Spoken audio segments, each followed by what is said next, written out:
Welcome to this very special edition of the Dynasty Pulse. I am Bigz. We got Grindberg. We got Coach Retzlaff. We got Chev Sanders. Schultzy is in the back messing around in some drawer or something, doing his producer thing. We have a great show. Now, I don't know if there's anybody out there who likes tight ends more than this guy. And I don't know if there's any content creator that I like more than this guy. That's Andrew Cooper. Let's bring him on, Andrew Cooper. He can be found at...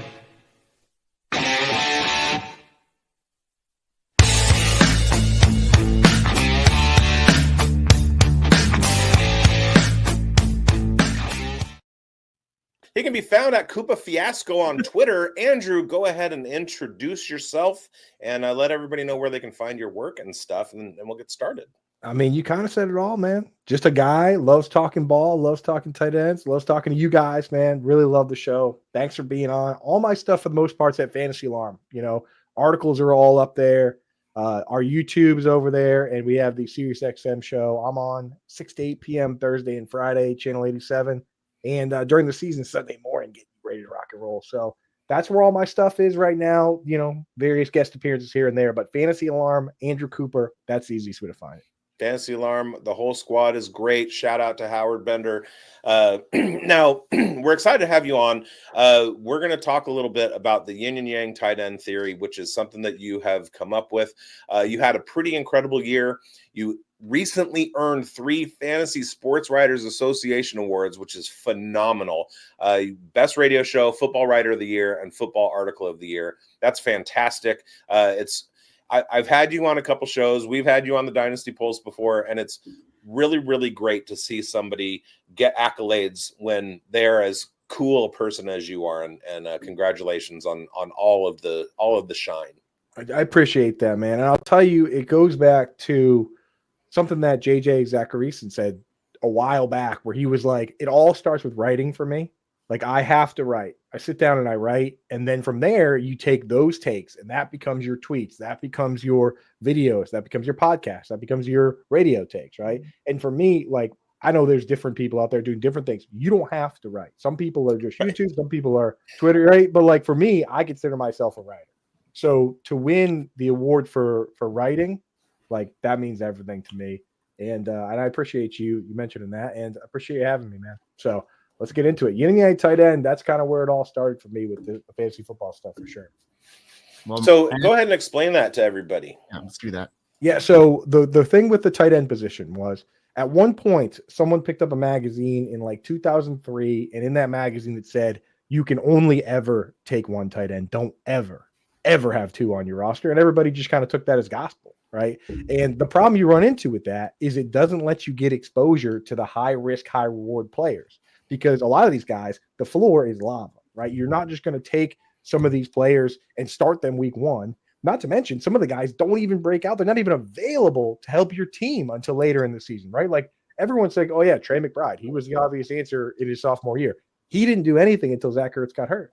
To get exposure to that, you either had to have him on your bench when he started getting more snaps, or you needed to make a move and add him. But to get there, you got to have somebody else starting few early in the season. So I came up with this idea, yin and yang tight end, right?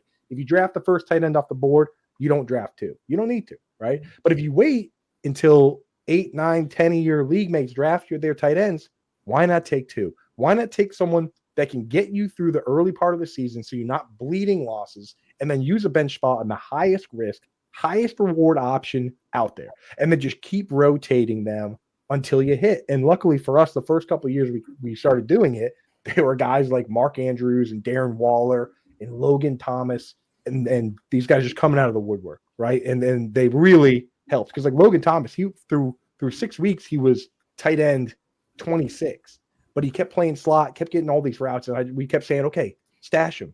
And then sure enough, by the end of the year, he was tight end 3. So it's like, that's the whole idea, is that like, you actually, if you start your draft with 9 wide receivers and running backs like everyone does these days, it's okay to have 2 tight ends. And guess what? It's okay to sometimes have 2 quarterbacks. Never have 2 kickers, okay? But you can have 2 tight ends with two quarterbacks on certain builds. That's the concept. And if any of you out there want any kind of justification for how sharp Coop's strategy is. Last year on this show, he and I came to the conclusion that Jonnu Smith was going to be a big time breakout. Guess what happened? He was a value and he broke out. Let's go. Let's go, man. Yeah. So just as a real quick on that, like we're looking for guys that could be top 2 targets on the team if possible. That's like the golden goose. Being number 1 is great and all, but the number 1 tight end season of all time was Rob Gronkowski in a year where Wes Welker got 173 targets, but Gronk was 2. Once you become 3rd, very tough path to upside. The best player in fantasy that was 3rd on his team in targets per last year per Pro Football Focus was Rashad Bateman at wide receiver 40. But with high consolidation, you can get to these guys like George Kittle, like Jonnu Smith. High consolidation plus athleticism, that's the next step. We're trying to figure out our way to get there. So Jonnu Smith fit that bill and worked out for us. Nice. All right. Well, let's get into our first segment here, which is probing our expert. And we know that we like your tight ends there, Andrew. So we're going to, probe you about our tight ends. So Schultzy, let's get that video going in our first segment.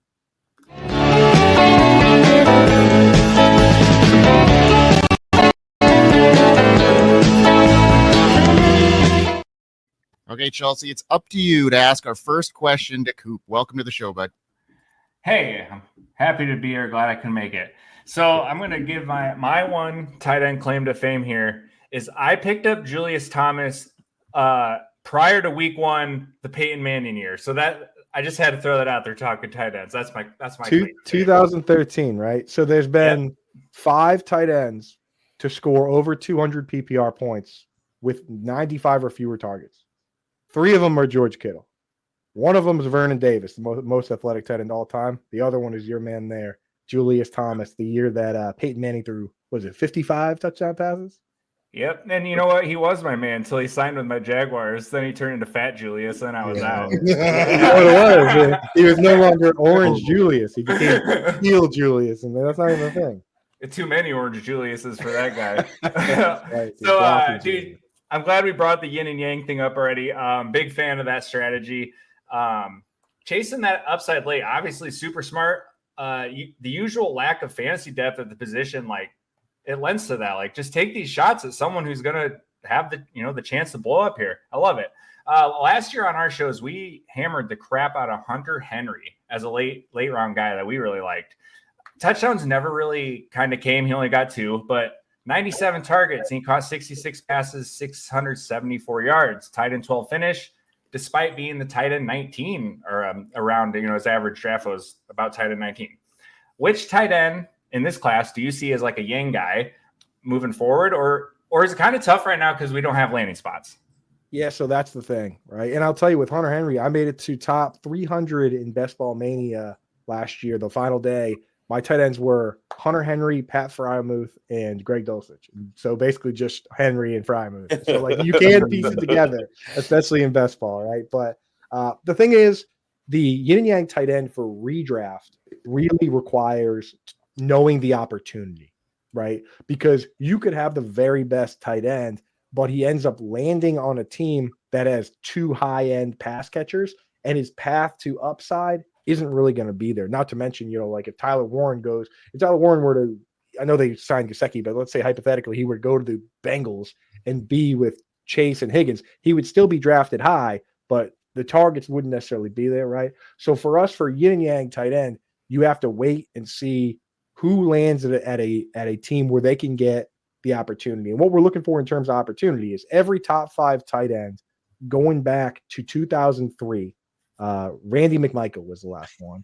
Yeah, that's a deep cut to finish top 5 in fantasy without getting either 90 targets or 10 plus touchdowns. And very few guys get there with 10 plus touchdowns, and the guys that do can be really inconsistent. So a lot of times the guys that do also get 90 targets. So it doesn't matter that they got the touchdowns, right? But like the guys that don't get 90 targets and get 10 plus touchdowns, they're not super consistent. I'm talking like Robert Tonyan. Right. And in championship week, he caught 1 pass for 17 yards and pulled your pants down in front of everybody. Right. So like you don't want to chase the targets. You want to chase the targets, not the touchdowns. For us to find a yin and yang tight end, you got to wait and see where these guys land. But I would definitely say that you want to lean into the guys that will go up the pass catching tree. If you're looking for that, you're looking for someone to help you now. some of these guys, even if they have the upside to eventually be a pass catching tight end, if they land somewhere with an incumbent tight end that is the pass catcher, you got to think about what that tight end coach is going to do. They're going to go in there and say, okay, you're blocking, you're running routes. And we've seen it time and time again. Dallas Goedert next to Zach Ertz was never going to get the chance to run the routes. Trey McBride had to be an inline tight end for a little bit next to Zach Ertz. Cole Kmet, just because Jimmy Graham was there, had to play inline, and Jimmy Graham got to go in for goal line and stuff. So think about how these guys are going to be used.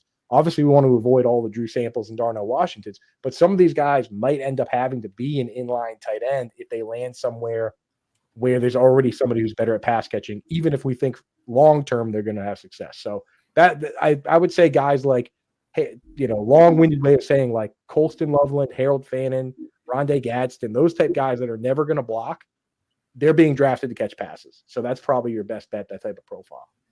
So I was going to kind of follow that up with, you have a situation like with Las Vegas, Michael Mayer, and then the Raiders have Brock Bowers fall into their lap. Mayer was ostensibly going to be a top 10 pass catching tight end, but Brock Bowers absolutely usurped his role and Mayer was hurt. Are there other situations like that where you see, like they're talking about trying to trade Michael Mayer, other situations that you see maybe a breakout coming from somebody who has been blocking but is ready to start shine? Yeah, for sure. I mean, like we've seen it a bunch of times. We saw it with Delaney Walker stuck behind Vernon Davis for like 7 years, and then he finally went to a different team, and people were like, wait a second, this guy's crazy athletic. We saw it with Martellus Bennett, had to block a bunch, then he broke out, then he went back to blocking. Mercedes Lewis, Dallas Goedert is the best example, right? Because he was kind of stuck behind Ertz. But I look around at guys like Jatavian Sanders was forced to rotate with Ian Thomas and Tommy Tremble. I know Tremble's back, but Ian Thomas is gone. Theo Johnson has a potential opportunity. I mean, you guys got to look and see who has the chops and is stuck. I mean, and if guys get released in front of these guys, it creates a ton of opportunity, right? Like Evan Engram getting cut, Brenton Strange coming up, right? There have been rumors about Noah Fant maybe not making the final roster or being on the trade block. What happens if AJ Barner gets that role on a team that uses a fullback and might have more consolidated targets? I mean, you just got to, honestly, my best advice to people out there is, read the article I wrote on like what makes a breakout tight end, what makes an elite tight end, and then use your imagination, right? Because there's so many people that come to me and say, hey, I like this guy because of the things you said. And I say, dude, I didn't even think of that. Like that's genius. So you said those words, and what I heard was, as soon as Tyler Warren is drafted by somebody besides Indy, go pick up all the Jelani Woods shares. I mean, I'm just I can't quit that man. Indy has to. I mean, he's just such an enigma, right? Like Jelani Woods. We haven't seen him. Kylan Granson's gone. Will Mallory's doing nothing. Mo Alley Cox is gone. It's like, Drew Ogletree is just an inline guy. Man, they had such a mishmash of weird guys over there. Like they really do need to get a singular starting tight end, but hey, Jelani, you never know. Chev, you got a question? Yeah, absolutely, I do. First and foremost, let me start off by saying we had an interaction on Twitter last summer where I was in the middle of drafting my Best Ball Mania teams, and you were talking about how potentially Jake Ferguson was just not good. And so I immediately pivoted my strategy from drafting like Jake Ferguson and Dak to doing something else and then waiting. And then Jonnu Smith was like, he was in the 6th to 15th, like 14th, 15th round, like around June, July. That's when I was doing most of them. And I was able to get a bunch of those shares. So also shout out to you again. But that leads me into my question. I'm an unabashed Titans fan. As you can see, the Corey Davis jersey behind me. I've been a Jonnu Smith truther for years and years. So this breakout was super satisfying and vindicating. So my question to you is this. Do you see a Jonnu type of guy this year in this crop of tight ends, this rookie class? And why is it Harold Fannin? And what do you think about the long-term prospects of a guy plagued by injury like an Elijah Arroyo breaking out and dominating the way he did at the Senior Bowl in spite of only having one real year of fully complete film as a prospect? Yeah, great question, man. And everyone that went to the Senior Bowl loves Elijah Royal. Theo, Greminger, number one, they waving that flag. And I will say that, like a guy like Jonnu Smith, the reason that he can excel is that he's a two-way tight end that can block and catch passes, and he just ended up in a scheme that's perfect for that. A guy like Harold Fannin doesn't necessarily have the speed. Jonnu runs like 4.62. So for anyone listening, anything under 4.6 is going to be 90th percentile, right? 4.59 puts you in the 90th percentile for tight ends. You player profiler guys, double check that for me, but I'm fairly confident. Type like Sam Laporte in there. He ran a 4.59. I guarantee he's like 91st percentile or so, right? Anything that's like 4.5 is going to be 100 percentile. They're just not guys that run 4.5s. The Evan Ingrams and Vernon Davises are like off the scale, right? Right. Anything sub 4.7 is going to be fast enough.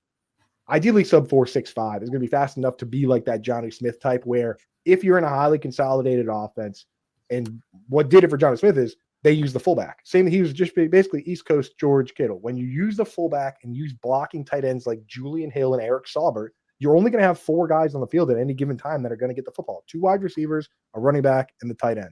Because guys like if you look at Eric Saubert and Kyle Juszczyk for the 49ers, these guys played like 800 snaps and touched the ball like 20 times. Like, obviously, that's going to consolidate things. So if you're looking for a Jonnu Smith type, you kind of want a two-way inline tight end that has the speed.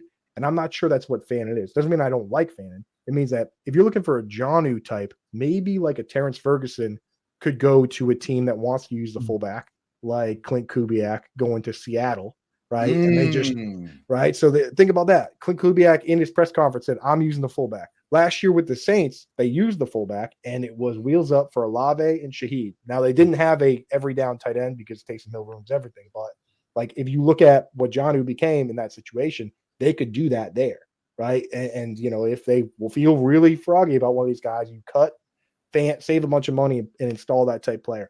Harold Fannin I do like, but I think he's more of a big slot type player. He did run a 4.7, right? Yeah, so it's like, and you mentioned that I hate Jake Ferguson. I don't hate Jake Ferguson. No, I didn't say hate. You told me he wasn't good. I told you he wasn't good. In this industry, that might as well be hate. You're right. But the thing about not being good is that guys that run a 4.8 or above, I've been tracking this for a long time. The guy 40 time versus guys that have plays over 40 yards. George Kittle has like in his career he has like 20, and he's like the only tight end in the NFL that has multiple 70-yard plays, right? Because he runs a 4.5 too. But if you look at guys in Jake Ferguson's speed, we're talking a 4.8, right? There's a reason if you go to player profiler, his picture is Turd Ferguson, and that's because Matt Kelly and I were joking about that on a show.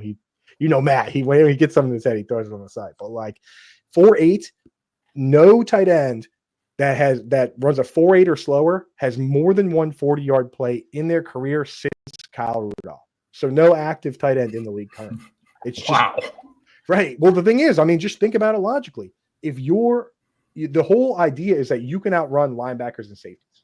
You can't outrun the corners. You might be able to fist fight them down the field the way that Gronkowski and like Kittle used to, but you're not going to outrun the corners regardless. But if you can outrun the safeties and linebackers like Tucker Kraft did last year on 2 60-yard touchdowns, then you can make that happen. If you run a 4.8, there's no one on the field you can outrun, really. Like defensive ends are going to catch you.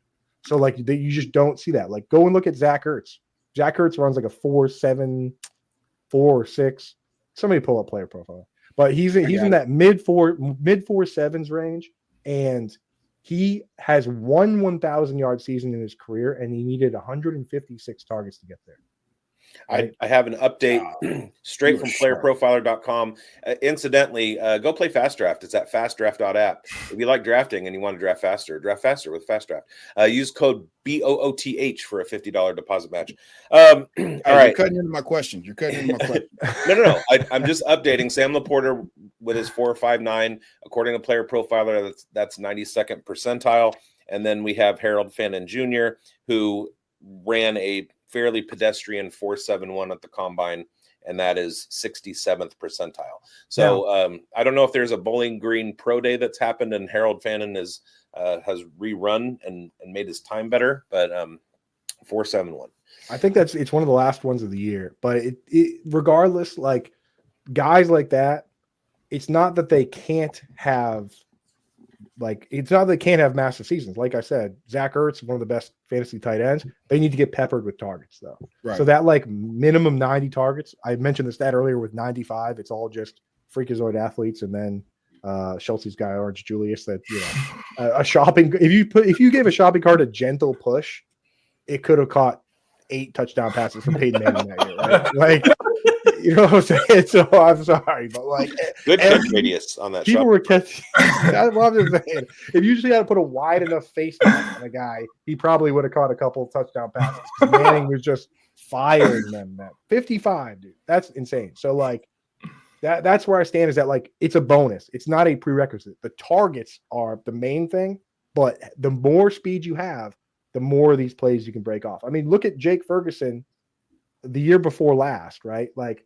He had 102 targets and he caught 71 of them, which is a ton. And he only had 700 yards versus like, look at Kyle Pitts, his rookie year. He caught like less than 70 balls and had over 1,000 yards because he can break off the big plays. Same with George Kittle. There's a reason George Kittle is a unicorn. He can do, he had 1,000 yards last year. And how many catches did he have? Less than 70. So that's the difference. So it's the difference in ADOT. It's the difference in breakaway speed. It's why long speed matters for tight end when it doesn't matter as much for wide receiver and running back. Excellent point on that. And you really alluded to succinctly how Zach Ertz is very much a catch and fall down type of player, especially at this stage of his career, tied to Jaden Daniels, not the worst thing. Back to Jonnu Smith, the Dolphins pick at 13. Who is an archetype of a tight end who the Dolphins could end up adding in surprise, or that you would really like to foster development in Miami? Because I think too, Devon Achane, Raheem Mostert, they brought in Jalen Wright. And then with the Dolphins, you got Tyreek Hill, Jalen Waddle, Malik Washington, speed, need for speed, like Lightning McQueen. So at tight end, I'm adept to think that we shouldn't necessarily rule out Jonnu Smith, being safe or not.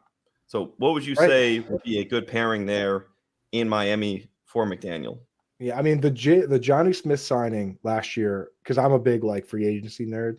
That's like I write 30 articles in 30 days, 32 in 32 days, because I just love free agency. I like a sucker for it. That was one of the best signings in a long time because they were collecting comp picks for guys like Christian Wilkins, right?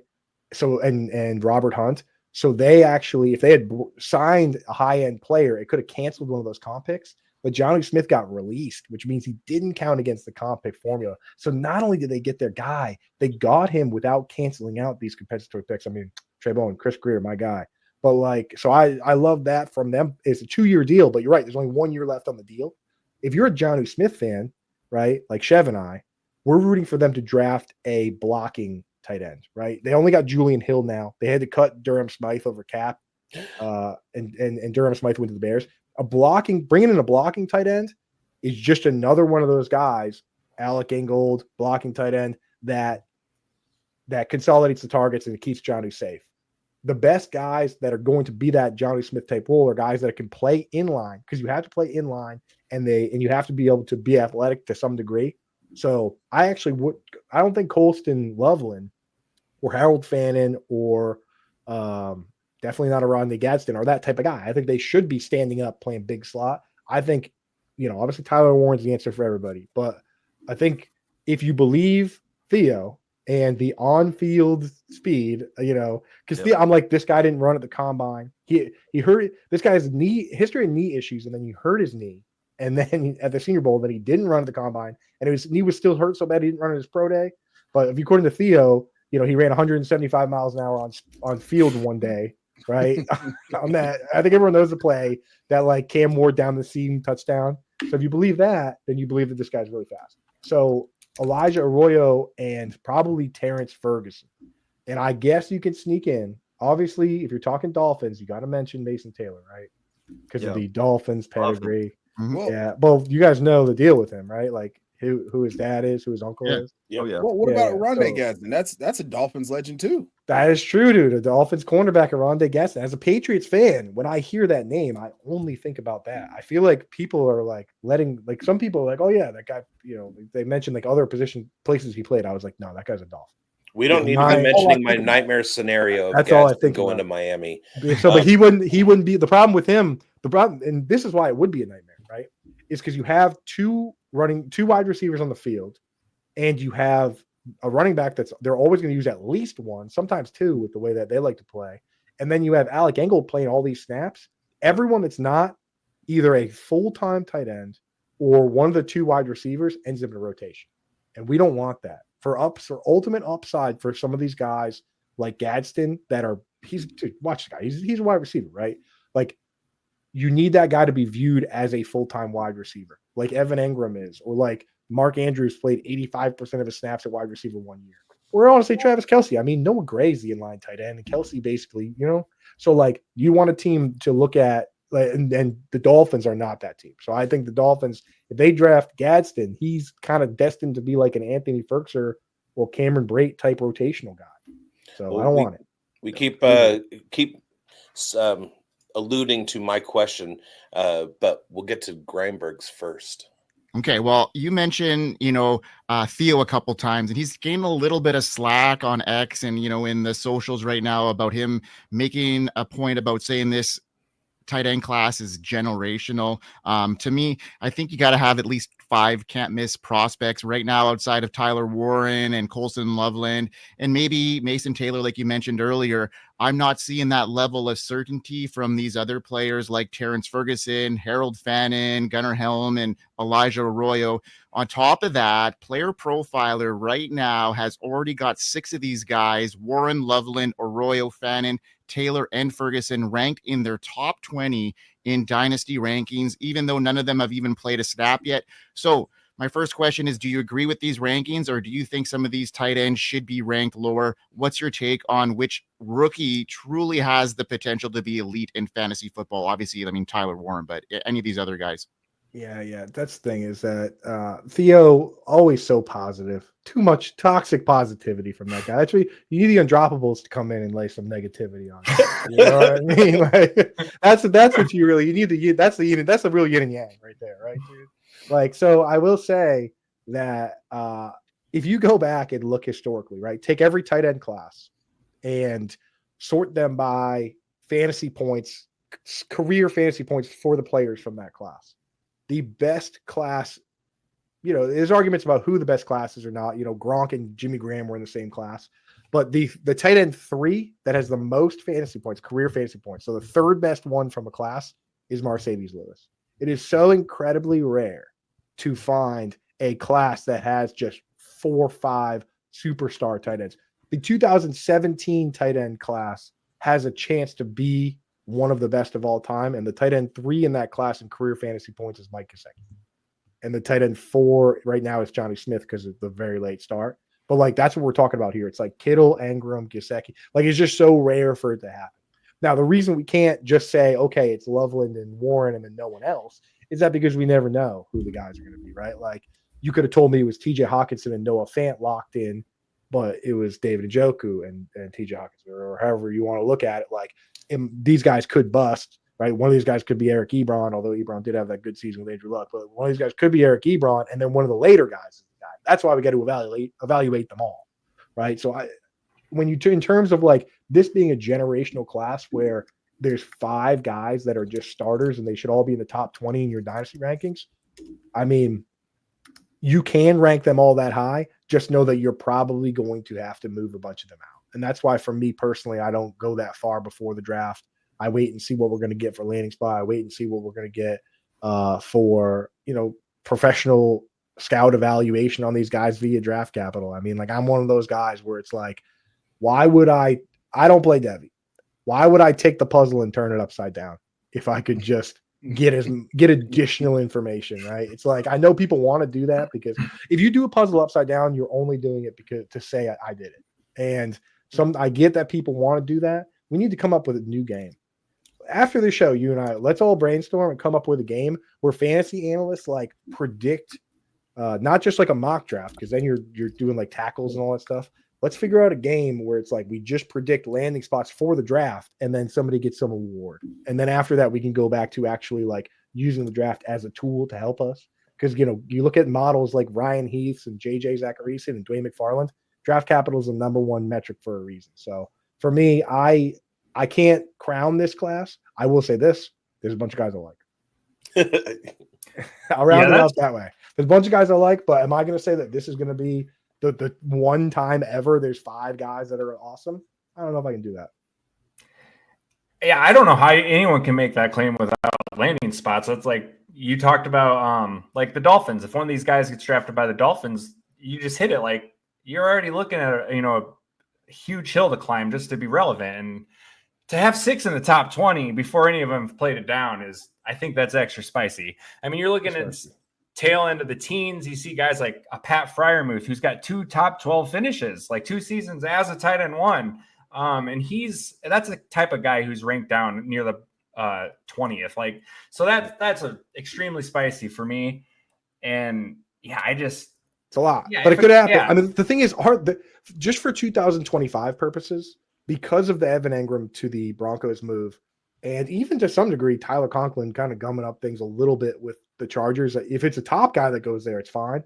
But like, how many really tremendous landing spots are there right now where a guy can be a top 2 target? I mean, let's go around the room. Can anyone think, Chev, can you think of one where right away Tyler Warren would be a top 2 target on the team? Because there are some. Where Tyler Warren would? Let's say, or pick your favorite one. Like, oh yeah, Tyler Warren's my favorite, but I mean, like if he got drafted by, I'll go first because I got my favorite team right here, the Patriots. I think that if Tyler Warren run the Patriots, him and Stephon Diggs would probably be the best 2 pass catchers on the team tomorrow, right? Houston, but I mean, potentially, yeah, absolutely. Hey, Jacksonville.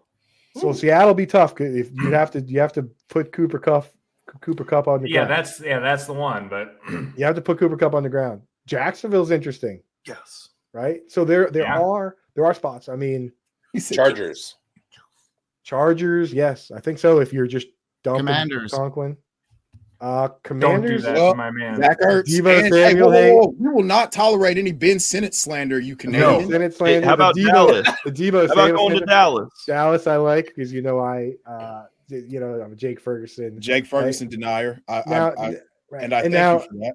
And now I would also throw out the Jets just because it's Garrett Wilson and then who, right? And I'll bury my own guy Stone Smart on that one. But here's the thing is those teams have to decide that 5 of these guys are good enough for them to draft early enough in the draft that they'll not only draft those guys, but they won't draft a wide receiver. Right. So like if the Jaguars, their whole plan might be to get a Mike Evans type split end, like a Jaden Higgins or something like that. They got to decide we don't need that because we're going to draft Tyler Warren. Because as soon as you add that other wide receiver, it messes everything up. So it's like, what are the odds that 5 of these dudes go to the perfect spots where the teams pull a Brock Bowers and say, yeah, we don't need wide receivers because we got this guy. Well, this is where you're thinking of, you're in the formative stage. You want more information after the fact. That's where I'm at. Like I am willing to say that I like Tyler Warren and Colston Loveland a lot. I like Harold Fannin and Elijah Arroyo and Rondé Gadsden and Terrence Ferguson and then Mason Taylor and these guys. And like, if they land in the right spot, then one of them is going to be my tight end 3, but it's just hard for me to say, this class is going to come in and just steamroll everybody. Whereas the running back class, I can kind of see a lot of these guys coming in and just kind of bullying their way to the front, like the 2017 class did, where they was just like, it was like a clean sweep. All those guys were awesome except Samaje Perine. Yeah, you could take the individual talent away from this, and I think you're just asking for way too many chips to fall into the right place for this scenario to play out. It's a lot. They have to like him as much as we do, which is like so rare. Like some of these guys are going to fall to like the 5th round. All right, Bigz, you got a tight end that you are really high on, and I'm sure you got an eager question to ask our guest here. Yeah, and one of my favorite things about Andrew is that I get take lock on a guy, and then Andrew is in lockstep with me, and he keeps leaking this name, even though he's not ranked as high on Player Profiler. He's not in Grindberg's question.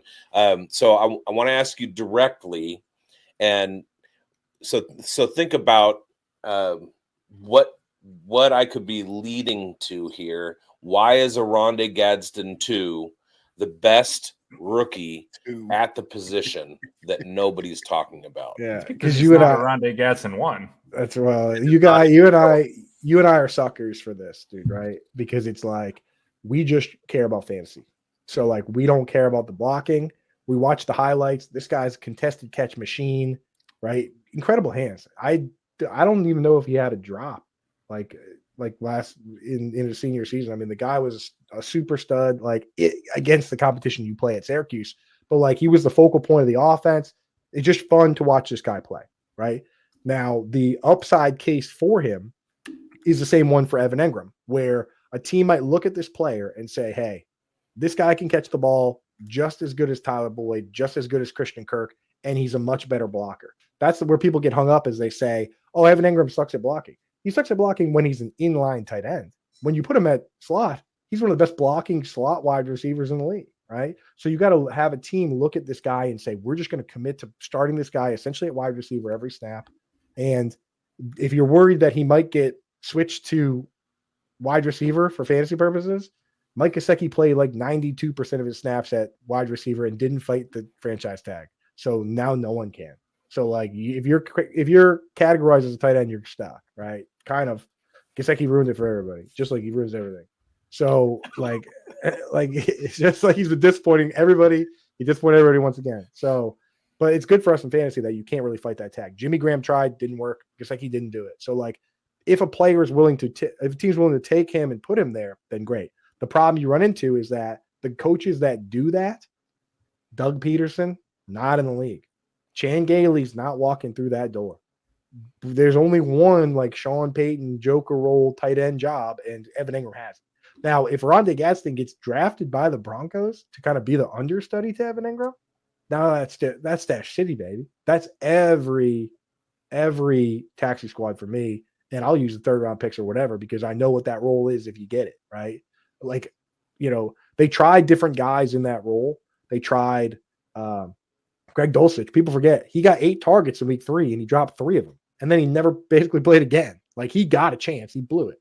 Lucas Kroll got a chance. Devon Bailey got a chance. Little Jordan Humphrey with the most misleading name in the game because he's like 225, right? Like the guy's a tank. Like they tried him at big slot. They want that player. Evan Ingram's that guy. If Gadsden goes to that, boom, love it.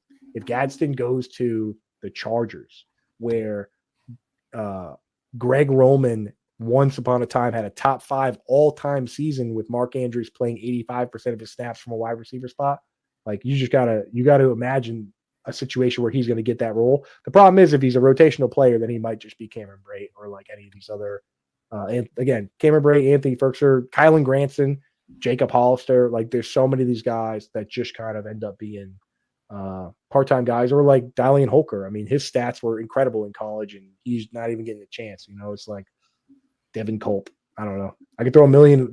We easily forget because it's like we were excited about like Jacob Harris, converted wide receiver, and like all these guys. Like it's so easy to forget about the name. Johnny Wilson. Johnny, right? Every year I try to make every big wide receiver into a tight end. Elijah Higgins is one I will still not give up on. But but like we so easily forget about the ones that go away. But every once in a while, there's a Darren Waller or Juwan Johnson that is just like a big wide receiver that plays tight end. Are we convinced that it's time to give up on Devin Culp? I mean, Cade Otton's only got 1 more year left on his deal. I like the idea. I just think Devin Culp is a perfect example of a guy who got drafted because the guys in the room recognized the talent, but he ended up in a scheme that does not use the big wide receiver, right? They use the 2-way tight end. So like Liam Cohen, you can trace it back to the Rams, who just used the big 2-way tight end and 3 wide receivers, probably the most 11 personnel on any team. The most probably, right? Yes. And then he goes to the Bucks and they use Cade Otton as the 2-way tight end with 3 wide receivers. And then he goes to the Jaguars, and what do? They turn to Evan Engram and they turn to Christian Kirk and they say, we don't need you guys in the slot because we're going to have a 2-way tight end and we're going to have Brian Thomas Jr. be our version of Chris Godwin, our version of Cooper Kupp, which means he needs to be in the slot for 3 wide receiver sets. So we actually don't need you guys anymore, right? So like Devin Cole is now stuck where he kind of needs a change of scenery because he's fast, right? What did he ran like a 4.47, right? Yeah, nice pull. Like he was a fast tight end last year. 4.47 is. That's why I can't give up. Correct me if I'm wrong, right? Is that 100 percentile? It's like 99. Yeah. I feel like anything under 4.5 is you're right there on 100 percentile speed. So, like, yeah, I'm with you, man. We need to get him to a new spot. Stone Smart got moved out to a new spot. We should have the opportunity. Fans community should be able to move. We should be five guys per year. We get to pick from a practice squad like and just say, hey, you get a set over here. It's 99th percentile. 4.47 is. Just to add some color to the picture for Rondé Gadsden, he lined up in the slot 58.3% of the time per PFF in 2024, and he led the position in contested catches and contested catch targets. So I mean, he is just a giant wide receiver. He is. Like we do have a limited, like a very small keyhole that we're trying to fit him in to get fantasy relevance. But if it hits, it's a massive hit, right? Like it's a position changer. It's Mark Andrews, that sort of thing. Mark Andrews lined up in the slot 63% of the time this year. I just did a top 8 dynasty tight end, so I've got this stuff in front of me. But he was second in the position with a 63% slot rate. So, like, we're looking for a landing spot like that. But how many are there? And I'll tell you, I like to add. Like I used to look at slot a ton. I actually now skip over it and I add slot plus wide, right? Because if you look at somebody like Jonnu actually his slot rate isn't that high, but he played like wide rate. Yes, wide rate. He played like 20% of his snaps out wide. So I just skip right to wide receiver snaps. Same with like Sam Laporta. Yeah, because they have Jonnu and Sam were the only two to play more than 20% out of the top 8 tight ends. That's right. So when you add that together, like Jonnu goes from like 46% slot rate. Dude, I've been looking at way too much stats. Dude, he goes from like 46 up to 69% when you add the wide receiver. Right. Right. So it's nice. Yeah, let's go, dude. Probing tight ends and 69 Jonnu Smith, dude. It's one of those shows today, guys. But like when you add that all, other day it ends in Y on the Dynasty Pulse. It's another one of those days, dude. But you're right. There's not a lot of those spots. But if you get the perfect one, right? And the thing is, the Chargers aren't even perfect anymore because of Ladd McConkey's really good out of the slot. He can play. I thought you were going to say because of Tucker Fisk. Because they got Tucker Fisk, It's like, but it's just like it's not perfect anymore. And yeah, the 2 best spots are kind of not as good anymore. Like I think the Patriots quietly are still a good spot because Josh McDaniel was there when they had Rob Gronkowski and Aaron Hernandez. And that's the only time 2 tight ends on the same team have finished top 5 in fantasy on the same year. You've had Goddard and Ertz were both top 10, I think, depending on the format. But, like, you rarely see it. But, like, if Diggs face plants, then, or gets hurt, then, I mean, whoever can catch passes is going to get targets. Real quickly, shout out Davis High Blue Devils. Over under Tucker Fisk catches in 2025, 4.5. That's are you setting that line or is that? Yeah. No, I was gonna say way under, probably like I would say closer to 0. Sorry, dude. Is that your high school? No, I mean, Tucker. Yeah. Tucker Fisk. I think honestly, he probably will cover the role. Just the addition of Tyler Conklin on top of Will Disley really gums up the inline tree. So yeah, I mean he's a fullback. He's a glorified fullback, and you don't want if you have an pure inline tight end. Now you don't want him to go there because like Tyler Conklin, I'm not a big Tyler Conklin fan. Slow, doesn't break tackles, no contested catches, no, not great work first man to man, but. The guy, there's a reason that he had 3 years in a row with 87 targets exactly, right? Or whatever it was. The catches start like this guy, coaches like him, and they're going to have him out there. So I would rather have a just clean slate, wide open spot. The one I want to ask you guys about, I like getting people's opinion on this, and volunteer to go first. what do you think about the Colts as a landing spot for a tight end?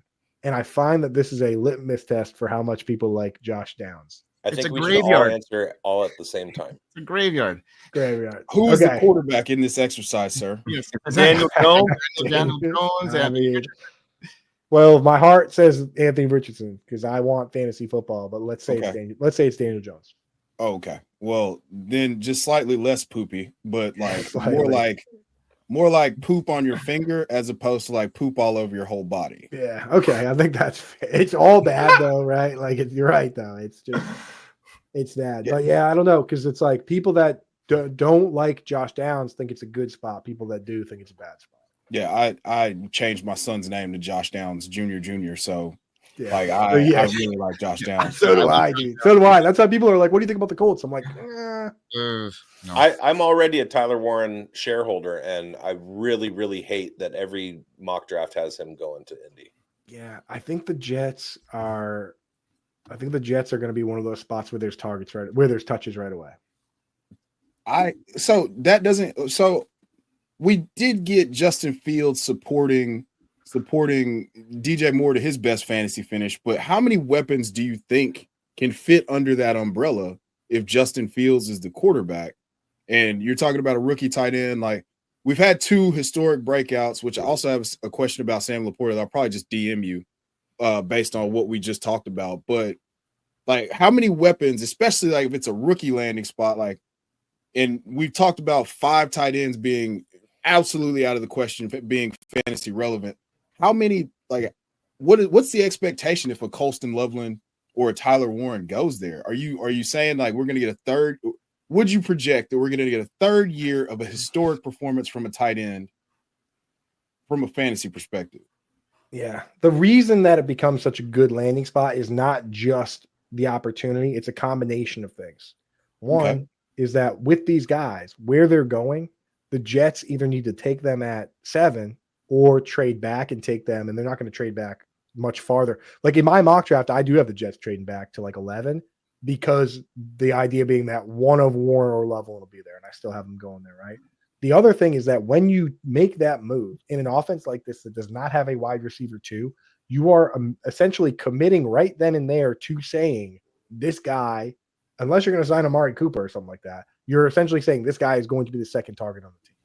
And I know that I always say don't bet on teams having 3 guys get 100 targets because of how rare it is. But on the rare occasions that it does happen, it often includes a running back. So like the Giants one year with Odell Beckham Jr., Sterling Shepard, and dogs are out. The Giants with Sterling Shepard, Odell Beckham Jr., and Saquon Barkley were one of those teams. One of the teams, and this is why I say don't bet on it. One of the teams was Logan Thomas, Terry McLaurin, and J.D. McKissick. All 3 got 100 targets. Oh, yes. no. Right. So that's why it's never like the team with 3 wide receivers. It's always like some scrappy, weird team. And this could be a very scrappy, weird team where the only guys that are getting the football are Garrett Wilson and Tyler Warren and Breece Hall. And well, Engstrand comes from a place where they do that too. I mean, right. You know, with the Lions. So that's okay. All right. See what I'm saying? Where it's like it could just end up being one of those. You want teams where they're back against the ropes. And then what you inevitably want is the gold standard for the tight end position is for a team to stamp it and seal it and say, we don't need to spend up at wide receivers because we have this guy. The Chiefs have been doing that for years with Travis Kelce. Patriots did it with Gronkowski. The Ravens with Mark Andrews. And now you're seeing it with the Cardinals, right? I think the Cardinals are sitting here saying, hey, you know what? Michael Wilson out there is sacrificial X, and we have Marvin Harrison, and we have Trey McBride, and then we'll have whoever play slot, Greg Dortch or whatever they want to do, and that's the offense. Like that is what puts guys into that next tier. Brock Bowers, so for me, for them to make that commitment to one of these players with the draft capital plus the available targets, all that working in unison can make me look the other way with Justin Fields and just hope that Justin Fields did throw a lot of touchdown passes to Cole Kmet. Cole Kmet a top 10 tight end for 2 years in a row. Back-to-back top 7 based on touchdowns, which, is better for best ball than it is for a redraft. But like, that's what we want because, you look at some of these other teams and even if like you put a Colston Loveland on that team and they have 2 really good wide receivers, I can't pencil in 100 targets. And if I can't get those 100 targets, then what's the upside? Beautiful. God, that's sharp. That makes me mad. That's way too sharp. And it's too much Jets. Too much Jets, dude. I'm a Patriots fan. That's the thing. I'm a Patriots fan and a tight end fan, and the last thing I want is to have the good tight ends go to the team I hate and have success. It's just, but like you got to. But the formula is the formula, man. That's just the. We've been doing this for years, man. All right, so Andrew, just going to Colston Loveland, you had mentioned him before. In my watching of Colston on the All-22, he seems like a guy who can just play hide and seek and then appear at the top of his route just wide open. And tight end size-wise, they're usually much larger than those defensive back counterparts. And then to your point you made about the 4.8 speed, can you outrun those safeties? That'll break down how things end up for the tight end.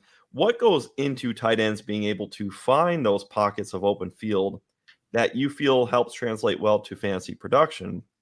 And do you see any differences from lining up in line in the slot and then to what you added on to where guys can line up out wide?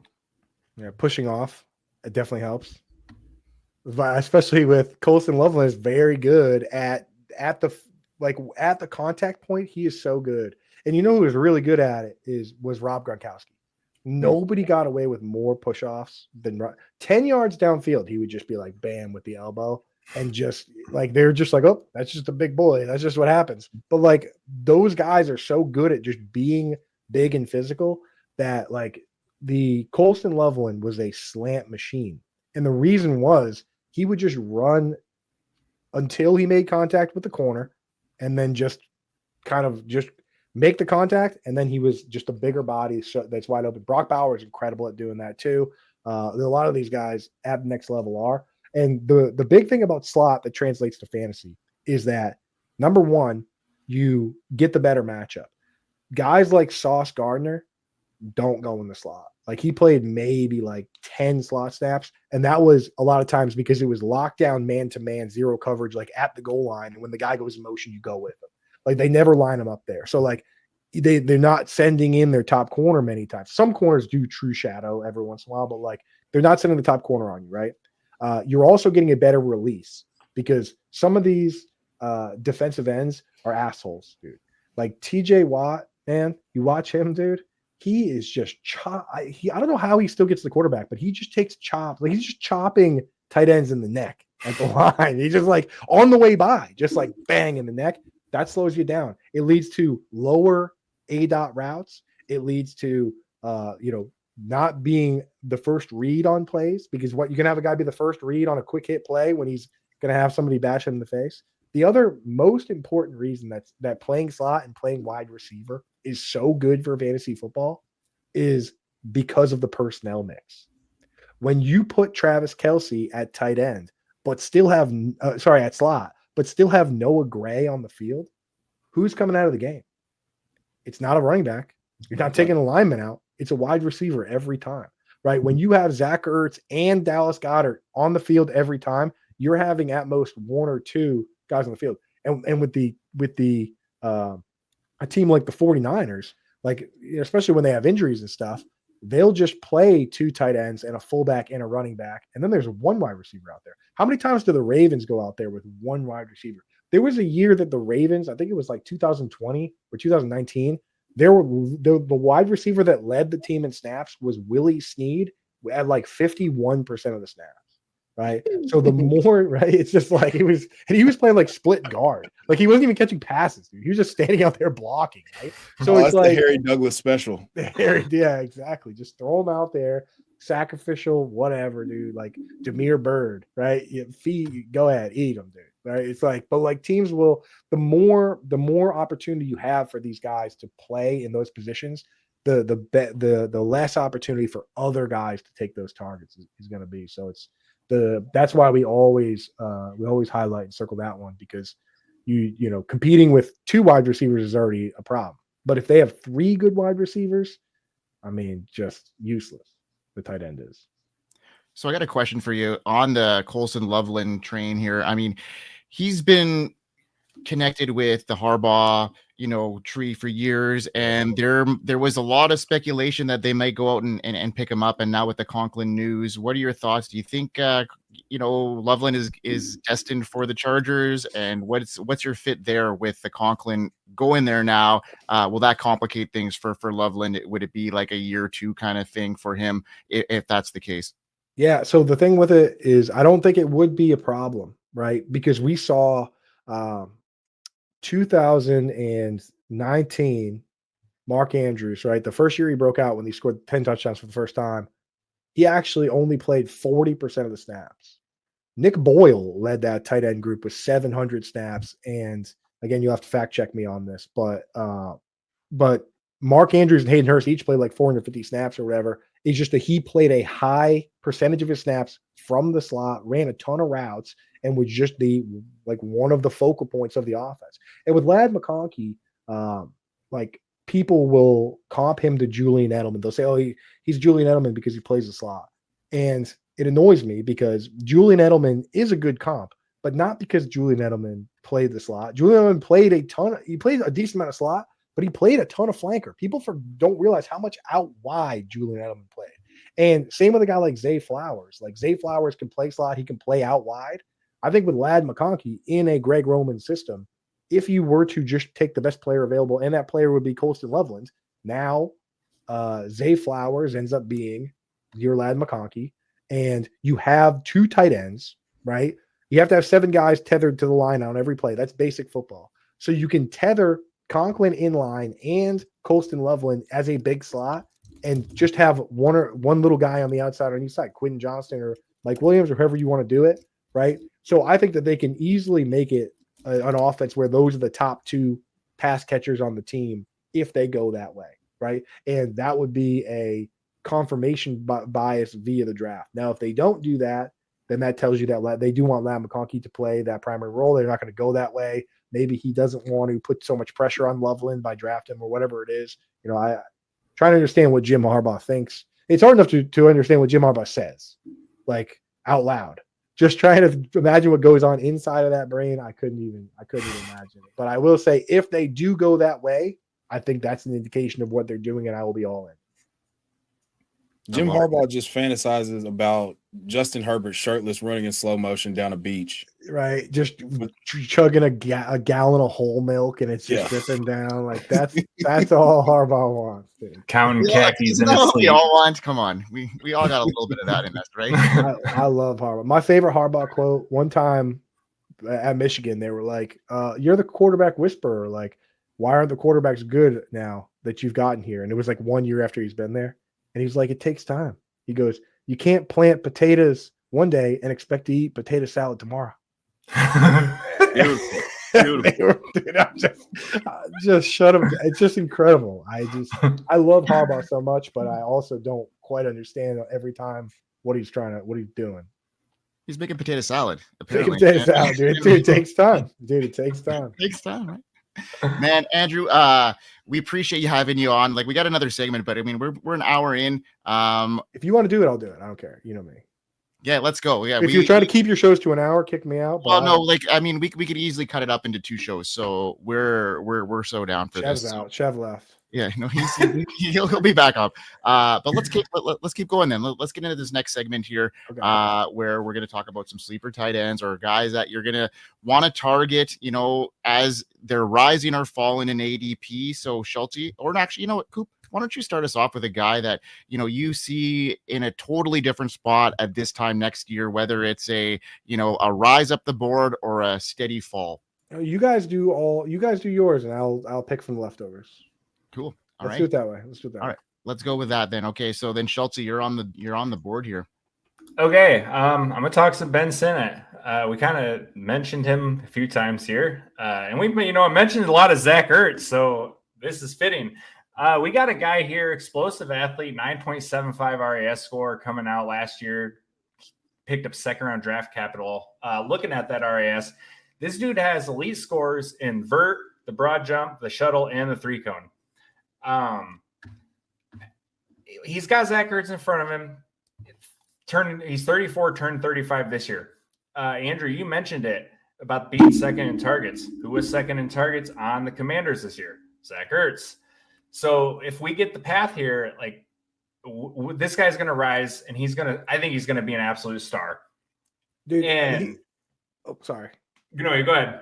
I was going to say, like, sometimes it doesn't have to be hard, right? Sometimes this doesn't have to be like go digging into stats and doing all this stuff. We watched Cliff Kingsbury, right, set up an offense where he used a ton of tight end at the slot, and that tight end caught a bunch of passes, right? 6.5 targets per game for Zach Ertz when he was in Arizona. And we watched a tight end behind him who won the John Mackey Award and got picked in the second round sit behind him for a full year in 7 games. And then when Zach Ertz got hurt and he finally got that opportunity, then it was wheels up, right? And last year, very briefly, Zach Ertz left the game on a concussion scare. He got popped, and I can't believe he held on to the ball. But he left the game, and in that game, every game before that, John Bates had played more snaps than Ben Sennett, right? In that game, John Bates retained his inline role, and Ben Sennett leapfrogged him and ran a bunch of routes from the slot. So we already know it's in there, Schultzy. We already know that they think of it the way we think of it. It's just a matter of when it does happen. When Zach Ertz either gets hurt, we never root for injuries. When he gets hurt or retires or moves on, does Ben Sennett take that leap? But that is the path. We know it's the path because they showed us the path. So I'm with you, man. I'm stashing wherever I can. Going back to 2023 at Kansas State, he was 4th in the NCAA in missed tackles forced. He was 6th in NCAA in yards after the catch. Right. You talked about that little bit of chance he got. He and you mentioned the 40-yard plays. He had one in this very limited sample we got from him. He threw one on tape for us. Busts right down the seam and just rumbles and just like is just plowing over guys. Like I'm a huge fan. Right. I'm going to say something a little crazy here, but I see shades of Gronk out of this guy. When he gets the ball and starts running, like it's just a lumbering big man, and it's going to take multiple dudes to get him down. And it's not like multiple dudes. We love that. Keep it going. Yeah, let's go. It's not a flashy make you miss, but the missed tackles force were there in college. And even on that play I mentioned against the Jets, first defender, he ducked him and the guy went over his shoulder and he just kept going. So I love this guy. I think he gets the chance. He's gonna pop. Yeah. And I'm a Patriots fan. It was never smooth with Gronk. Never smooth with Gronk. It was don't be coughing at my Patriots fandom, Bigz. We'll be back. We'll be back on top. Don't worry about that. No, that was a scoff. That was a scoff. That was a scoff. No, I heard a scoff there. How dare you? Scoff. Yeah, that was a scoff. But like Gronk, man, like it was never pretty. Like he's jumbling around, his pants are falling down. He's like mushing guys in the face like this with his big like lunchbox hands. It was if you're it's tough. You know what I mean? But there was never really like a spin move or anything. So you're right that like there's multiple ways to do it, and that's the path for Ben Sennett, man. And I'm willing to hold him wherever I have him. That's where I'm at. All right, Chev, who's your guy? Who's your riser or faller, or somebody that's going to be in a totally different position at this point next year? I hope one of you guys pick a player I don't like. I'm going to go with Cole Kmet. I think that the value, the team committed to him. They gave him a 4-year, $50 million contract. We've seen him, have 2 top 7 finishes. He is extremely touchdown dependent, but in the Ben Johnson offense, you could still have, I don't know what the target distribution is going to look like, but you could still have DJ Moore command his targets all over the offense and Rome line up. They haven't determined who's going to play the big slot, and Cole Kmet's going to play a ton in line. So I think over the middle of the field, we could have some success there. So I chose Cole Kmet because I wanted to hear what you thought about him. I've been going back and forth about being a little bit early to the party to try to acquire him because he does have that big contract, and Ben Johnson is somewhat of a tight end whisperer. So I'm curious to hear your thoughts about Cole Kmet. Yeah, I was way off Cole Kmet last year just because I know what Shane Waldron wants to do. Yeah, Shane Waldron's trash. He wants to rotate tight ends. He was doing it going back to the Rams. He would rotate tight ends, and he would rotate tight ends with Gerald Everett and Tyler Higbee, and he packed Gerald Everett in his suitcase and tried to do it there. But Cole Kmet proved he was just better. So they gave Gerald Everett $12 million. crazy to me. But like when you look at the situation here, and I'm going to write an article on this year because I always talk about it, but I never actually write the article on the bets you're placing, right? So when you look at the Lions offense and you don't bring Ben Johnson over if you're not going to have him replicate that offense, right? They're probably going to draft a big-bodied running back and go with a two-back system.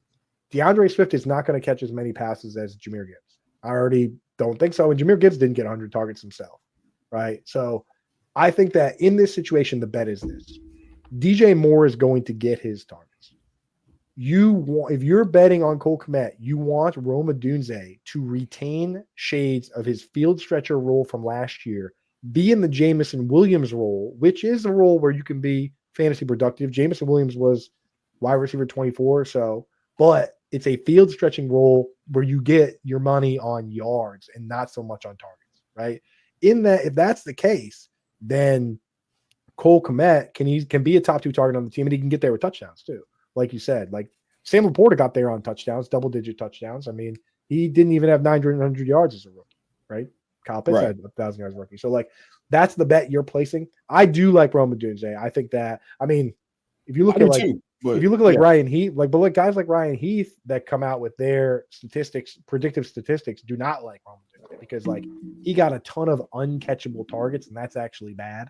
But I think his role could change a little bit. If Rome Odunze is put into the big slot role, then we're in trouble because now Odunze is going to get forced targets, and DJ Moore is going to get his because he's DJ Moore, and that really hurts Kmet. So that's the bet, right? The bet is Kmet versus Odunze because Moore is going to be fine. So, and I think that's a fine bet because as much as I like Odunze the player, I think he could still be in a role that's suboptimal for fantasy as a field stretcher. So that's what you want to look for. First game out, if he's the outside in the JMO role and DJ Moore plays a ton of big slot, then Kmet definitely has a path. Sweet. Yeah, I love that. I'm hoping against hope. I think that he could be a guy that catches, between 7 and 11 touchdowns, but it's just not. I don't think it's going to be a high volume role. And so if it is the high volume role, then I think he could be top 3 to 5. Right. But he's never gotten that type of volume, if I'm not mistaken.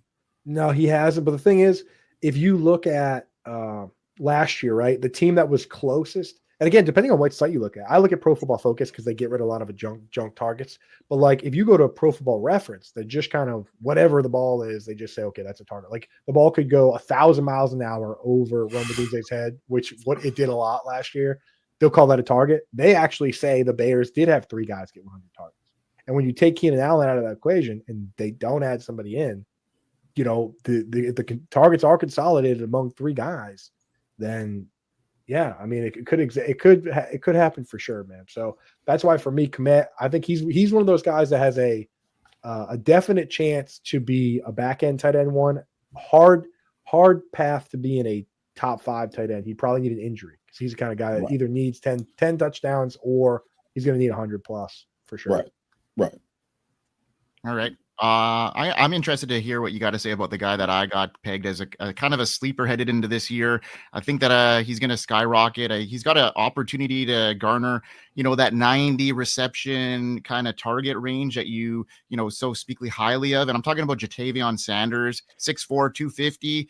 I think he's primed to be a target monster this year. There's not a whole lot of depth at the wide receiver position there for Carolina. If he could stay on the field healthy, he's shown that he could gain targets, 5 targets in week 18 after coming off of injury. Bryce Young, I think he's a developing quarterback that showed a lot of signs at the end of last year that he could probably, withstand a wide receiver 1 and potentially a second target earner. And I think Sanders is in the position to really thrive here. He's got athleticism. He's got red zone potential. And I think he's a sleeper worth watching. I think his stock's going to rise up this season. And if he's, can play a full season or, not, hit the injury bug too bad, I think it could be very, very prosperous for fantasy managers. So what are your thoughts on that? So when I talk about Harold Fannin, people, and my comp for him is JT Sanders. And people are like, oh no, I don't like that. But they don't realize how much I like JT Sanders. Like I like this player a lot. At Texas, he was a guy that, again, both these guys run about a 4.7, right? But when they get the ball in their hand, they seem fast because they're not interested in going down. They want to make plays. I mean, JT Sanders almost broke his dang neck last year just trying to make something happen. But like that's like when I look at college tape, one of the biggest things, and as much as silly as it sounds, is like who's trying to make something happen. Go watch Luke Schoonmaker's tape, and again, he wasn't put in many positions to make things happen, but he's just kind of runs play action, catches the ball, somebody tackles him, he gets up, and he's like, "Let's get back to the huddle." Then go back and watch George Kittle's tape. And George Kittle he'd bite your fingers off for an extra yard. He's diving from the 7-yard line to the end zone, knowing he's never going to make it. I think you know what I mean? But he's just like, he's a sicko. Like, he's just a psycho. You watch Tyler Warren, like, he's the main character, right? Like, and Jatavian Sanders and Harold Fannin had that. Like, Harold Fannin needs to stop doing the guns when he gets up because he's going to get a 50-yard penalty every time. But, like, he's got that swagger where he's just a monster. And Jatavian Sanders at Texas was that guy. Like, just, like, wanting to make plays. And last year, every time Tommy Tremble was out, Jatavian Sanders was awesome. He was getting the targets. He looked good. We used him in DFS a couple times. And unfortunately, they brought Tremble back. But without Ian Thomas, I think he's going to have a much bigger role. And on top of all that, you look around that team, and there's a lot of uncertainty, man. Xavier Legette, for some reason, jumps every time the ball is thrown to him. I just don't know if that's going to work in the NFL. Jalen Coker, I think, is a good player, but Jalen Coker is a guy I have no problem betting against too, right? You know what I'm saying? Is that like I think he's good, but like if one guy, here's the way I look at it a lot of times. And what we were doing with the Patriots last year is that like if everybody gets the same number of targets, the positional scarcity of the tight end makes those targets more valuable. So if the Panthers are going to go out and give Thielen, all these guys, Thielen, Coker, Legette, 80 to 90 to 100 targets, and Sanders is going to be in that mix, his targets are more valuable because I can start him at tight end. If I could start Adam Thielen at tight end, he'd be valuable too. But that's the difference, right? So the fact that they don't have any guaranteed locked-in guys is great for JT Sanders. If they draft a tight end, if they draft a high-end tight end, he's cooked. If they draft a high-end wide receiver, he's probably in trouble, right? But if they don't, and they just go into these guys, why can't JT Sanders become a favorite of this quarterback, right? Like, again, there are some serious flaws with Legette. Coker could end up being the wide receiver 3 in terms of snaps with everyone healthy, like he kind of was last year. It's like, I don't know, So anytime there's uncertainty, I always side with the tight end because I'm a tight end glass half full guy. Couple of things before I get to my guy. Number one, how much do you think Ian Thomas carves into Brock Bowers' target share? No. 0.0 Blutowski. And speaking of Brock Bowers, Jatavian Sanders, second best tight end in the NFL, born in Napa, California. Oh, okay. Yeah, he and Brock Bowers share that. Wow, that's a nice little tidbit. Wine boys, right? I just dug it up just now. I like that. Yeah, we don't have many tight ends. Actually, we do. We have Pat Frymuth is a Massachusetts guy. There's not a lot of Massachusetts born and raised NFL players in general, but we got move. Well, if you know any Canadian tight ends up here in Saskatchewan, Oh, we know a few. We know the tight end from the University of Regina. To Noah Theodore Olivier. That's the tight end. Because I was gonna say I don't know any. I only know a couple NFL players in general. From University of Regina. I want to say 52 yards per catch. 6'8". Dropped 150 pounds while he was doing his PhD dissertation at Kepli in Turkey. Anyway, yeah. It's funny, Coop, because we've got a rookie guide and we dropped that to our graphics guy, and he was searching all over the place for Noah. And we were like, "Hey man, how do you not know?" And he's Canadian too. Get him in there. Yeah, 6'8". He must have been drinking his bags of milk then, huh? All right. My favorite part of that scouting report is he was a converted defensive tackle, and he sometimes flips out, gets PTSD, and sacks his own quarterback. All right. You gotta send me that. My guy is Theo Johnson. He's coming off Lisfranc surgery, so I don't know if he can like run up and and start right away in 2025. But I think that's non-invasive enough that he could be ready by the time the season starts. The only person that he has in front of him to beat out is Daniel Bellinger, unless they invest higher than 4th round draft capital on a tight end. And really the only target competition that he's got is Malik Neighbors. So then you start looking at he's got quarterbacks, Russell Wilson or Jameis Winston. And we saw what Jameis Winston did with David Njoku down the stretch last year. I'm super, super high on Theo Johnson and just waiting for his athleticism to pop in the NFL. What are your thoughts on Theo? The upside case, of course. So Daniel Bellinger crossed over to the dark side. It's very rare to have a tight end block as much on pass plays as he was asked to and come back. You end up being a blocking tight end when you get to that stage, right? Of the guys that blocked over 15% of their pass plays in the season, there's only been 3 that I know of that have finished top 5. That was George Kittle at 16% freak. Our guy Julius Thomas, just touchdowns. That's it. And then Gronk 1 year caught 10 touchdowns in 10 games and got hurt. And he technically was over that number at the time. But like once you go to he was blocking like 25% of his pass plays. It's just not a place where you can live. Theo Johnson already took over the starting job. So he's the guy there. Malik Neighbors is going to get his targets. The battle now, like Darius Slayton is a sacrificial X. You need Theo to get more targets than Darius Slayton. Is there a Darius Slayton fan in the house? I see. I don't want to offend anybody, but I don't think he's that great of a guy, great of a player. But Wan'Dale Robinson, the problem with him is he grades out routinely outside the top 200 wide receivers in run blocking. He is just a turnstile.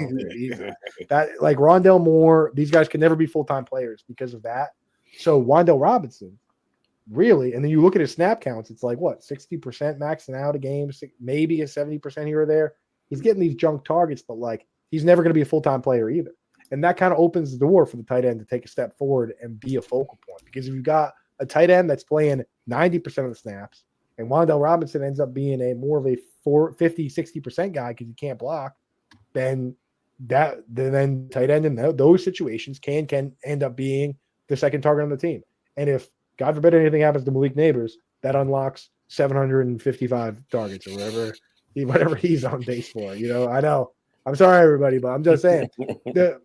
One of the things we talk about is what I call the double handcuff plus tight end, right?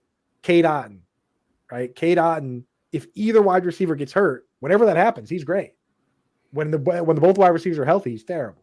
Yeah. Like, I mean, just go look at the numbers. I mean, like he was getting like 11 targets a game when both wide receivers were hurt. So like some of these tight ends, you have to ask yourself, if this happens, then what? And that's why we were so off Cole Kmet last year, because it was like, okay, if Keenan Allen gets hurt, then what? Well, he's still the third target on the team. Dalton Schultz last year, like it did happen. Everyone got hurt, and he did end up getting into a position, and he still wasn't good. But some of these guys, if one guy gets hurt on the team, or either one of the 2 wide receivers gets hurt, then he's awesome. Dallas Goedert last year, when wide receiver was hurt, he had 140 yards. But otherwise, he's just not a guy we trust. So, like, you got to consider that, especially in like best ball where you're drafting a room of tight ends and all that. So, I mean, you guys are pretty much nailing all the guys that have a path here. Is it my turn yet, or is still somebody left? I got one more. Okay. All right. So for me, David Njoku, on Friday, I was talking with Chev on From the Forum. David Njoku, he's going to pop off in 2025. I'm calling top 3 tight end in 2025. Njoku right now, tight end 10 on Underdog, round 10. Heading into year 9, will be 29. Dan Williamson always talks about tight ends aging like a fine wine. I look at it from a reverse engineering standpoint. We see a quarterback improvement, be it Shedeur Sanders, or another year out, if you believe enough, in Kirk Cousins in that system from his injury. Has a little bit of T. Higgins problem, David Njoku. Played just 11 games last year. 13.5 fantasy points per game, ranked 4th at the position. Average, this is what I really like on Njoku, 8.8 targets per game. Add that to a 17-game pace, and you're putting that like for like at 149. It's not necessarily going to be linear to that point, but if we can get close, phenomenal. Njoku, 6 in tight end targets last season. The top earners from PFF, I've got Brock Bowers, 148, 17 games. Trey McBride, 139 and 16. Travis Kelce, 131 and 16 games. Of course, our guy Jonnu Smith, 109 in 17 games. George Kittle, 92 in 15 games. Njoku managed to be 10th in tight end receptions with 64. And then we go back to if it's Kirk Cousins, TJ Hawkinson had those years, tight end 4, tight end 2 in 2022 and 2023. To me, David Njoku doesn't have that name brand value, but he will after 2025. What do you got on David Njoku in 2025? Yeah, man. I mean, the game is the same, right? Like Jerry Jeudy probably at this stage has earned his targets. Cedric Tillman, very scary that he got that concussion, missed the entire end of last year. And I'm not sure if Cedric Tillman's a guy that really deserves 100 targets. I mean, Elijah Moore was the least deserving guy of 100 targets, and he had back-to-back 100 targets on that team. Literally one of, if not the least efficient player in yards per route run of among the guys that got 100 targets in those 2 years. So, like, even if he's back, I'm not worried about Elijah Moore. What I'm worried about is a quarterback. Right, we got to figure that situation out. But again, as long as they get somebody serviceable in there, Kenny Pickett is probably just sub-serviceable. But if they do draft, like if in your situation, if you're rooting for Njoku, you want them to draft a quarterback. You just want them to at 2, right? It doesn't matter if it's Cam or Shedeur, whoever's there, Jackson Dart, who cares? Like, you just want them to have options. Or bring Aaron Rodgers to town. Aaron Rodgers can be the new LeBron James and just show up at halftime, and then the Mud Dogs win the Bourbon Bowl in Cleveland, right? Like, if you want to fix your legacy, go to the Cleveland Browns as Aaron Rodgers and win. And hey, you know what? It'll probably be one of the few teams in the league where he wouldn't be the most hated quarterback in the room. So maybe, right? Maybe. Oh, how you frame it. But I just saying. So yeah, it's entirely possible. And Njoku has everything off the field. Njoku's career got set back by the Browns making the classic blunder of chasing Austin Hooper. The Falcons that year threw 50 more passes than the next highest team, and the Browns mistook that for Austin Hooper being really good, and that was a huge setback for David Njoku because Njoku was better than Hooper the whole time, and they had to chase the money because that's what bad teams do, but. Now he gets his opportunity because they're in the hole and they're not in a position to draft anybody either. So I think it's going to be Jeudy and Njoku at the top. Cedric Tillman could spoil your party. That's the one thing that could ruin it. But I'll bet against guys like that all day because, like you're saying, we're not betting against T. Higgins here, right? We're not betting against Jamar Chase and T. Higgins. We're betting against Jeudy and Cedric Tillman. So hey, maybe Tillman can take the Rome Odunze route that the Bears are going to do. So Kmet can break out. And Njoku can break out. It can be the JMO role for Tillman. Stretch the field. Yeah, and Cedric Tillman could still be fine in best ball. That's what that's what I'm going to root. 80, 90 targets for him. Yeah. All right. So we're stargazing a little bit with tight end 3 here overall. So in a more, rational world there, Coop, where would you see David Njoku fall in this year if he's got a great year? I mean, it's not crazy. It's not crazy. I mean, the problem is that you sit and you say Brock Bowers and Trey McBride are 1 and 2. So, I mean, obviously you're going to need some bad things to happen that we don't want to happen to potentially have him go. Njoku finish 3rd. I think he's probably going to fall in like the back end tight end 1 range from 7 to 8 to 9. Like every year there's a few guys where I'm like, this guy's most likely to finish back end, but not top 5. I think he could be top 5 though. I mean, just because there's so few guys that realistically could be a top 2 target on their team. It's just so unrealistic. And I'll wrap the show because I do got to jump by saying that that's what you should look for. So you guys named a ton of those situations. I mean, Hunter Henry still could be a top 2 target on the team. A guy I really like, Chig Okonkwo. If you look at, yes, I see you on there, the Chigga Choo Choo. Yep. If you look at the guys that have gotten 40+ yard plays over the last 5 years, there's been only 3 guys to have 3 or more plays of 40+ yards in one season. Those guys are George Kittle, Kyle Pitts, and Chig Okonkwo. Chig Okonkwo has the athleticism to do the things that Jonnu Smith, there it is. They do the things that Jonnu Smith does because he's got the 4.62, right? So 4.62, 8. We're playing that game again. 88th percentile. Can't wipe this smile off my face. 88th, 87th percentile speed for 4.62, and he breaks those plays. And who's the second target on that right now? If it's not Chig Okonkwo, after Calvin Ridley, who's the second best pass catcher on the team? Traylon Burks, gone, right? Traylon Burks, is that? Keenan, he's gone. Yeah, I mean, I'm being like Traylon Would be Burks. It probably would be Burks. Yeah. I'm being serious. I wasn't being funny. No. That's what I mean, though. I rolled my eyes because Traylon Burks hasn't done anything, but he probably is the second best pass catcher on the team. So they're a huge risk to draft someone, and that would be a problematic.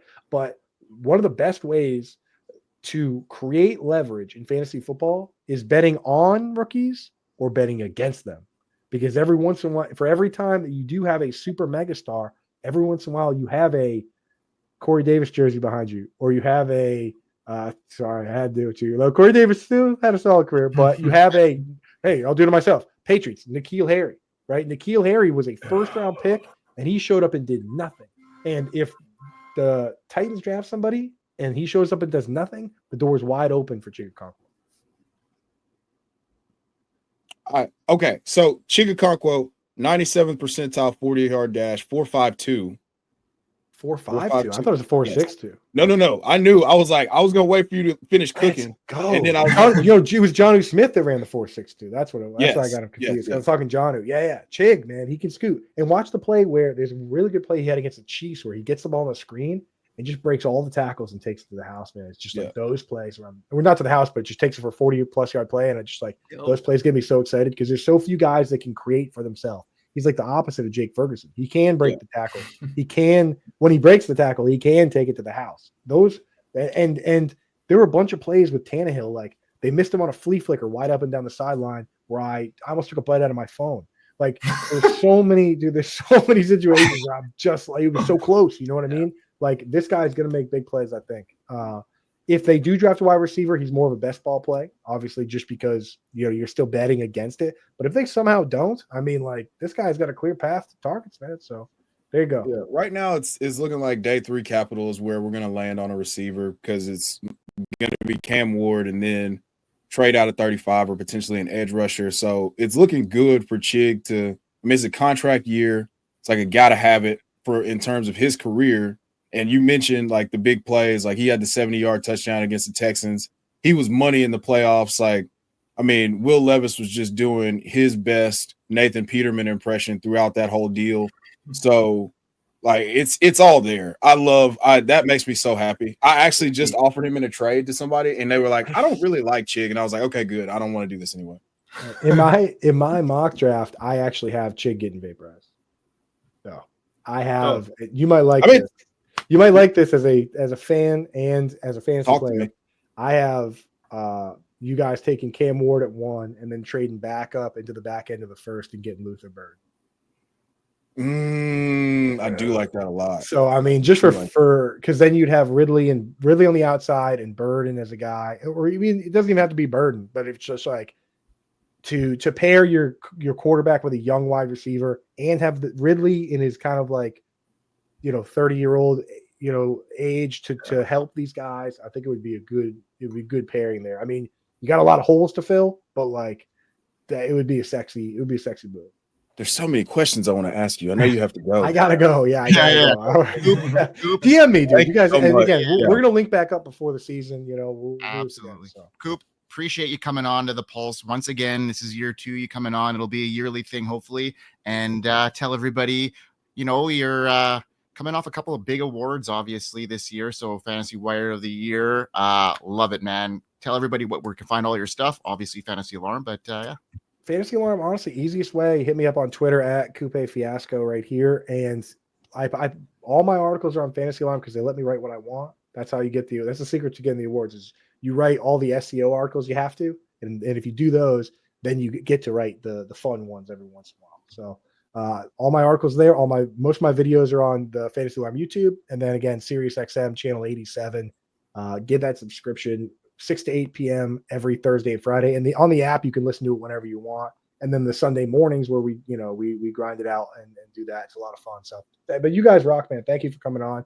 And I told you you were gonna have to kick me off because I got a lot to say, but I'm kicking myself off now. Appreciate it, Coop. And from all of us on the Dynasty Pulse and FSAN and the Undroppables, peace out, everybody. Have a good night.